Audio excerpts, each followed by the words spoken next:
بسم اللہ الرحمن الرحیم۔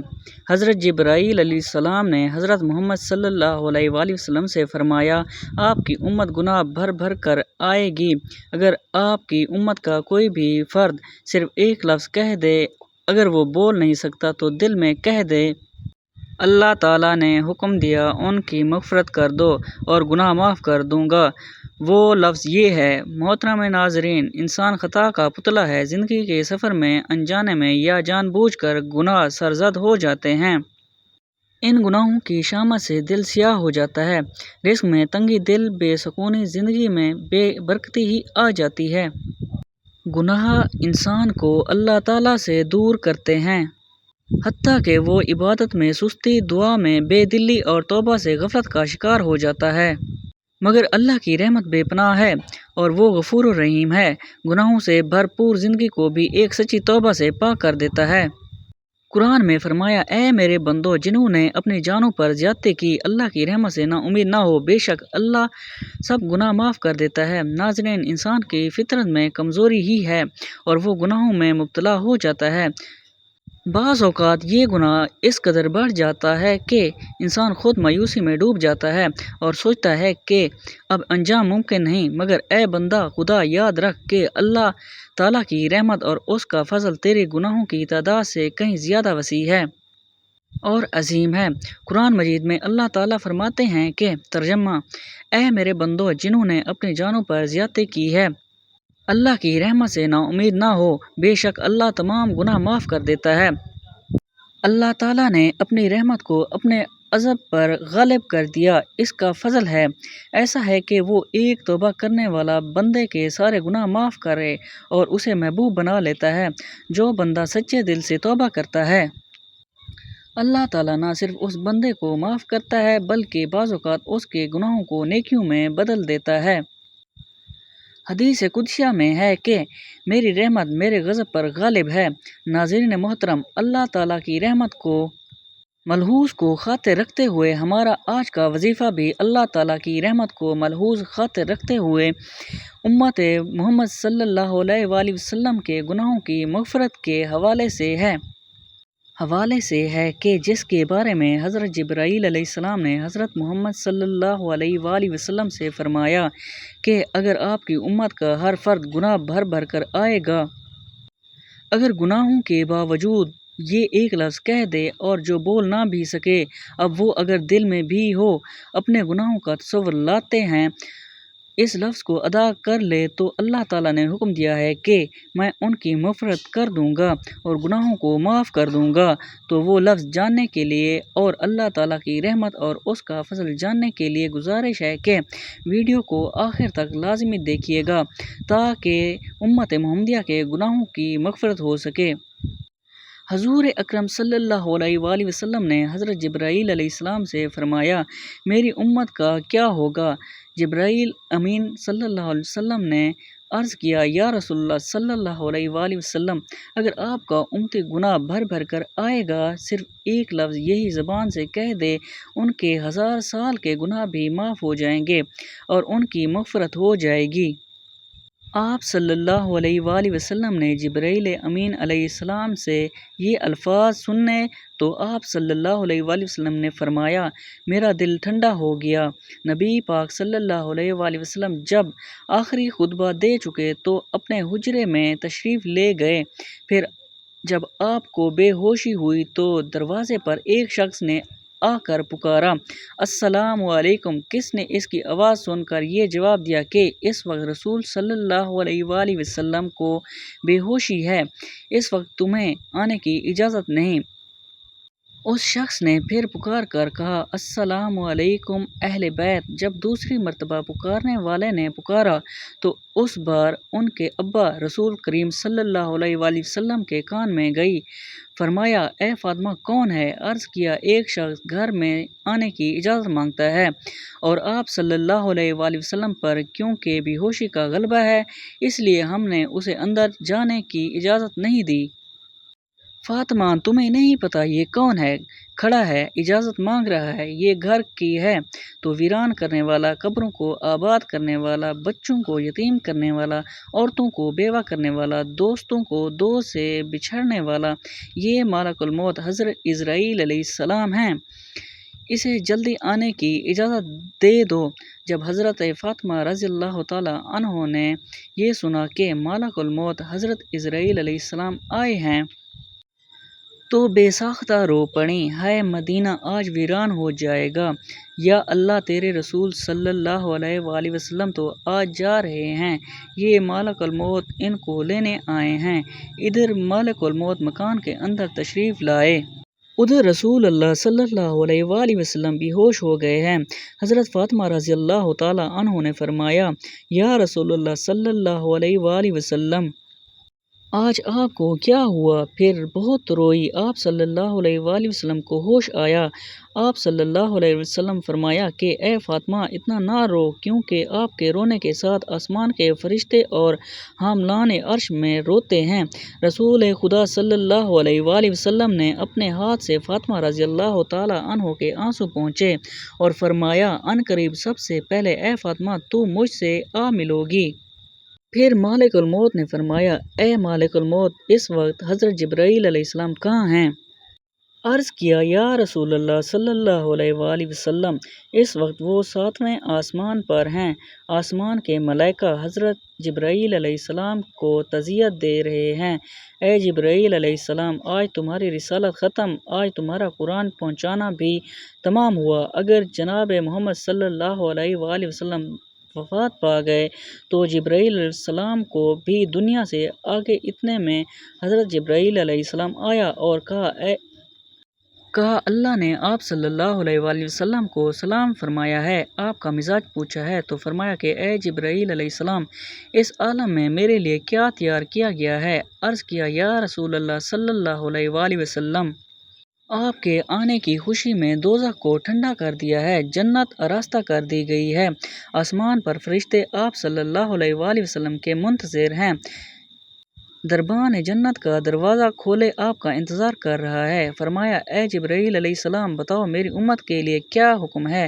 فرمایا کہ جس کے ہونٹوں میں جان رہ جائے گی وہ بھی اگر دل میں توبہ کرے یا توبہ لینے والے ہونٹ ہلائے گا تو 1000 برس کے گناہ معاف ہو جائیں گے، اور جس نے توبہ کی اس کو آپ اپنی شفاعت سے بخشوائیں گے، آپ جس کی شفاعت فرمائیں گے وہ بخشا جائے گا، آپ غم نہ کھائیں۔ اتنے میں ایک اور فرشتے نے حاضر خدمت ہونے کے لیے اجازت طلب کی۔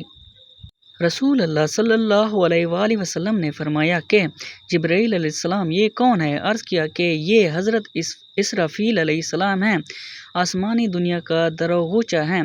جس دن اس نے آپ کو معراج کی شب میں دیکھا آپ کے جمال کا عاشق ہوا، آج اسے معلوم ہوا کہ رسول اللہ صلی اللہ علیہ وآلہ وسلم وفات پا گئے۔ اس نے بارگاہ اقدس میں عرض کیا، میں نے رب الہی سے عاجزانہ دعا کی تھی کہ مجھے ایک مرتبہ اپنے نبی صلی اللہ علیہ وآلہ وسلم کی زیارت ان کی زندگانی میں کرنے کا موقع عنایت فرمائیں۔ یہ فرشتہ رب العزت سے اجازت لے کر حضور صلی اللہ علیہ وآلہ وسلم کی زیارت کے لیے حاضر ہوا۔ رسول خدا صلی اللہ علیہ وآلہ وسلم نے فرمایا کہ اے ملک الموت تم میری زیارت کرانے آئے ہو یا میری روح قبض کرنے کے لیے آئے ہو؟ حضرت عزرائیل علیہ السلام نے عرض کیا، مجھے خدا پاک نے حکم دیا ہے کہ جو مرضی ہمارے رسول پاک صلی اللہ علیہ وآلہ وسلم کی ہو ویسے ہی کرنا، اگر جناب کی مرضی پاؤ تو قبض کر لو ورنہ زیارت کر کے چلے جاؤں گا۔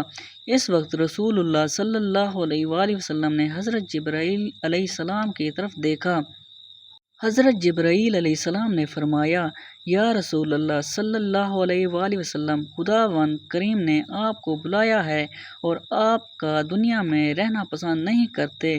یہ رسول اللہ صلی اللہ علیہ وآلہ وسلم پورا آسمانی عالم آپ کی زیارت کا مشتاق ہے، کیونکہ آج آسمان کو سجا دیا گیا ہے۔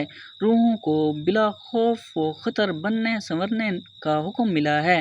اگر آپ آسمان پر تشریف لے جاتے ہیں تو آپ کو ہم لے جائیں، اگر آپ یہیں دنیا میں رہنا چاہتے ہیں تو آپ کی مرضی ہے، اللہ آپ کے منتظر ہیں۔ رسول خدا صلی اللہ علیہ وآلہ وسلم کا ثابت ہوا کہ اللہ کو ہی منظور ہے کہ دار فنا کو چھوڑ کر دار بقا کو اختیار کروں۔ آپ صلی اللہ علیہ وآلہ وسلم نے فرمایا کہ اچھا میری ازواج کو میرے سامنے بلاؤ۔ سب بیویاں آپ صلی اللہ علیہ وآلہ وسلم کی خدمت اقدس میں حاضر ہوئیں۔ آپ صلی اللہ علیہ وآلہ وسلم نے فرمایا کہ دیکھو تم صبر کرنا اور تقوی اختیار کرنا، اپنے گھروں سے باہر نہ نکلنا۔ حضرت ام سلمہ رضی اللہ تعالیٰ عنہ نے عرض کیا، یا رسول اللہ صلی اللہ علیہ وآلہ وسلم، کیا حال ہے؟ فرمایا کہ اب وہ وقت قریب آ گیا ہے کہ تم آج کے بعد میری آواز نہ سنو گی اور نہ ہی مجھ کو دیکھو گی۔ اور پھر فرمایا، اے فاطمہ، میری بیٹی حسن اور حسین کو بلانے کے لیے کسی کو بھیجو۔ حضرت فاطمہ رضی اللہ تعالیٰ عنہ نے کسی آدمی کو بھیجا اور کہا کہ بہت جلد حسن اور حسین کو بلا لاؤ، کیونکہ سید المرسلین صلی اللہ علیہ وآلہ وسلم کی وفات کا وقت بہت قریب ہے۔ وہ شخص حضرت حسن اور حسین رضی اللہ تعالیٰ عنہ کو بلانے گیا تو راستے میں حضرت حسن اور حضرت امام حسین رضی اللہ تعالیٰ عنہ اس وقت بچے تھے اور اپنے گھر کی طرف سفر پر گامزن تھے۔ قاصد نے عرض کیا کہ جلدی چلو، تمہیں حضرت محمد صلی اللہ علیہ وآلہ وسلم نے بلایا ہے۔ حضرت حسن کو حضرت امام حسین رضی اللہ تعالیٰ عنہ نے دیکھتے ہوئے فرمایا کہ میں نے کہا تھا بھائی جان کہ میرا دل آج افسردہ ہے، آج میں نہ جان کی خدمت اقدس میں رہوں۔ میرا دل مانتا تھا کہ آج کچھ ہونے والا ہے، اس لیے ہم پہلے سے ہی گھر کی طرف چلنے نکلے تھے۔ حضرت حسن اور حسین رضی اللہ تعالیٰ عنہ نے فرمایا کہ اتنی جلدی کیوں ہے؟ کیا ہمارے نانا جان کا آخری وقت ہے؟ کیا آپ صلی اللہ علیہ وآلہ وسلم وفات فرما گئے؟ تو دونوں شہزادے گھبرائے ہوئے حاضر ہوئے۔ رسول خدا صلی اللہ علیہ وآلہ وسلم نے ان کو اپنے پاس بٹھا کر ان کے سر پر ہاتھ پھیر کر فرمایا کہ میری امت کے ظالم تم پر ظلم کریں گے۔ حضرت فاطمہ رضی اللہ تعالیٰ عنہ نے عرض کیا، حضور صلی اللہ علیہ وآلہ وسلم، اگر ان پر ظلم ہوگا تو یہ آپ صلی اللہ علیہ وآلہ وسلم کے بعد کس کو کہیں گے؟ رسول خدا صلی اللہ علیہ وآلہ وسلم نے فرمایا کہ اللہ ہی کافی ہے۔ حضرت حسن اور حضرت حسین رضی اللہ تعالیٰ عنہ آپ کی وفات کی بات سن کر روئے۔ ان کی آوازوں سے جو مجمع صحابہ کرام رضوان اللہ علیہ اجمعین کا شریف کے چاروں طرف جمع تھے، وہ سب رونے لگے۔ حضرت جبرائیل علیہ السلام نے عرض کی، یا رسول اللہ صلی اللہ علیہ وآلہ وسلم، آپ کے بعد آپ کی امت کا رکھوالا کون ہوگا؟ یہ سن کر آپ صلی اللہ علیہ وآلہ وسلم اتنا روئے کہ آپ صلی اللہ علیہ وآلہ وسلم کا چہرہ انور آنسوؤں سے تر ہو گیا۔ حضرت ام سلمہ رضی اللہ تعالیٰ عنہ نے کہا کہ اے رسول خدا صلی اللہ علیہ وآلہ وسلم، آپ تو ہر صورت میں اچھی جگہ تشریف لے جاتے ہیں، آپ صلی اللہ علیہ وآلہ وسلم کیوں روتے ہیں؟ فرمایا کہ میں اپنی امت سے جدائی کے صدمے میں روتا ہوں۔ جب صحابہ کرام کے رونے کی آواز بلند ہوئی، آپ صلی اللہ علیہ وآلہ وسلم نے فرمایا، اے علی، میرے حجرے کا پردہ اٹھاؤ، میں ایک آخری نظر اپنی امت کو دیکھ لوں۔ حضرت علی رضی اللہ تعالیٰ عنہ نے پردہ اٹھایا اور صحابہ کرام کو پاس بلایا۔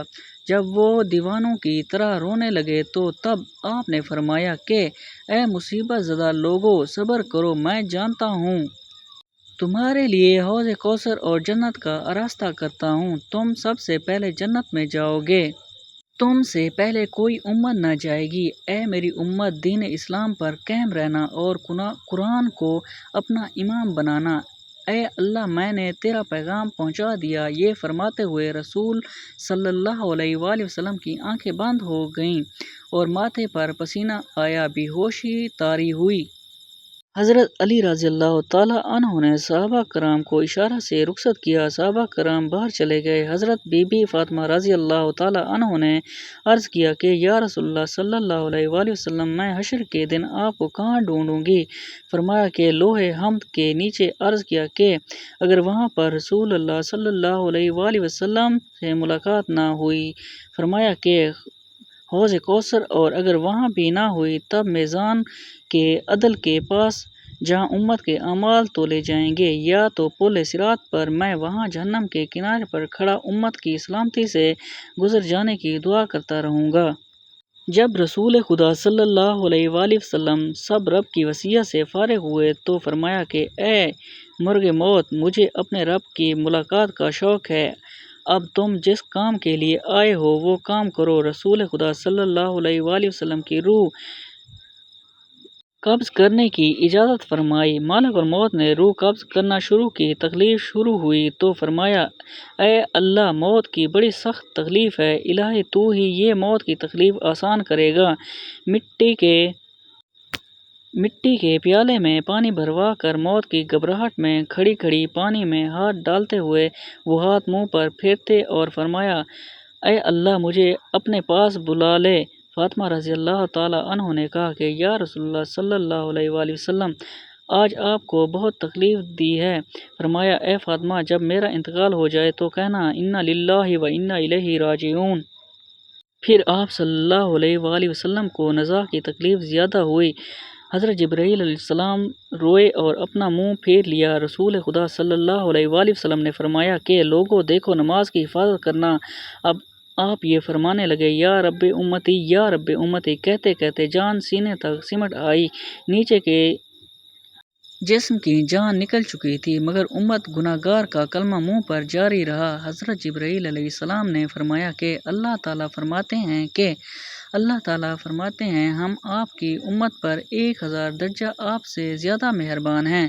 اے نبی صلی اللہ علیہ وآلہ وسلم، آپ اپنی امت میرے سپرد کر کے موت کی تکلیف کو آسان کیجیے۔ یہ سن کر فرمایا کہ اب میرا دل ٹھنڈا ہوا۔ اب گردن مبارک کا مہرہ ایک طرف کو میل ہوا اور روح مبارک پرواز کر گئی۔ تو ناظرین محترم، وقت کے نزاکت کو مد نظر رکھتے ہوئے آپ کو ان الفاظ کے بارے میں بتاتے ہیں کہ حضرت جبرائیل امین علیہ السلام نے حضور پاک صلی اللہ علیہ وآلہ وسلم سے فرمایا کہ اگر آپ کی امت گناہ بھر بھر کر آئے گی تب یہ الفاظ پڑھ لے گی، یا جو پڑھنا نہیں جانتا وہ دل میں تصور کر لے گا، تب بھی اللہ تعالیٰ اس کے گناہوں کو معاف کر دے گا، اس کی بخشش فرما دے گا، اس کی زندگی بھر کے گناہ معاف کر دے گا، اس کی مغفرت کر دے گا اور اس کی دنیا اور آخرت آسان کر دے گا۔